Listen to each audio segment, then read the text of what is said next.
আসসালামু আলাইকুম everyone, welcome to Sinha's mini kitchen. আজ আবারও ফিরে এলাম নতুন একটি রান্নার রেসিপি নিয়ে। আমরা আজকে রান্না করব দেশি মাছ।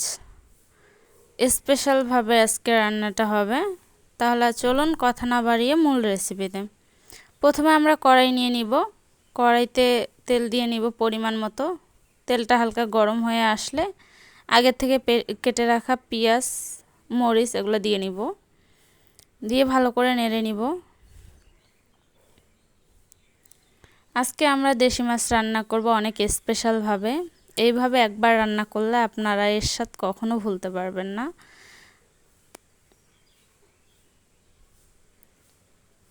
পেঁয়াজটা হালকা নেড়েচেড়ে সফট করে নিতে হবে।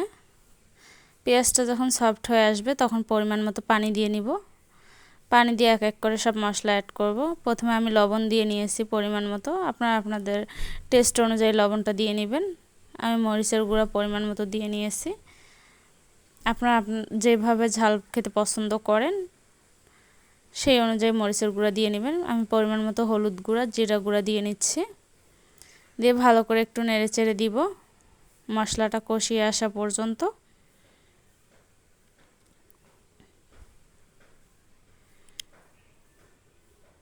মশলাটাকে ভালো করে কষিয়ে নিতে হবে। আমার মশলা কষানো হয়ে গেছে।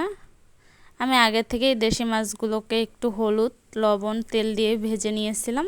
আপনারা চাইলে এভাবে রান্না করতে পারেন, অনেক টেস্ট হয় খেতে। তারপর আমি মাছগুলো দিয়ে ভালো করে একটু পেঁয়াজগুলোর সাথে কষিয়ে নিচ্ছি। একটু সময় নিয়ে ভাজতে হবে, তাহলে টেস্টটা অনেক ভালো আসবে।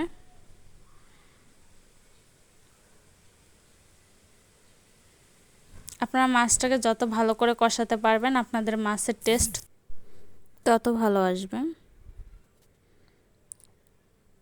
আমি ভালো করে মাছটাকে একটু কষিয়ে নিচ্ছি, ভেজে নিচ্ছি সময় নিয়ে।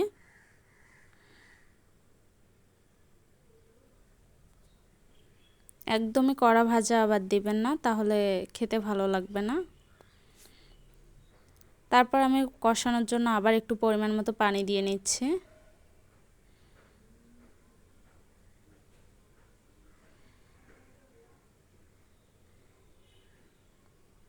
এবার কষালেই আমার মাছ রান্না ডান।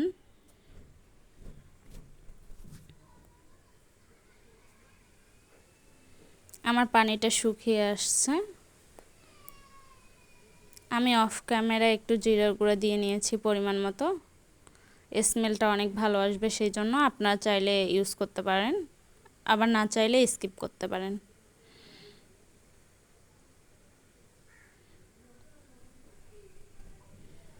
আমার রান্না কমপ্লিট। আপনারা চাইলে এভাবে রান্না করে দেখতে পারেন, অনেক টেস্ট হবে। আল্লাহ হাফেজ।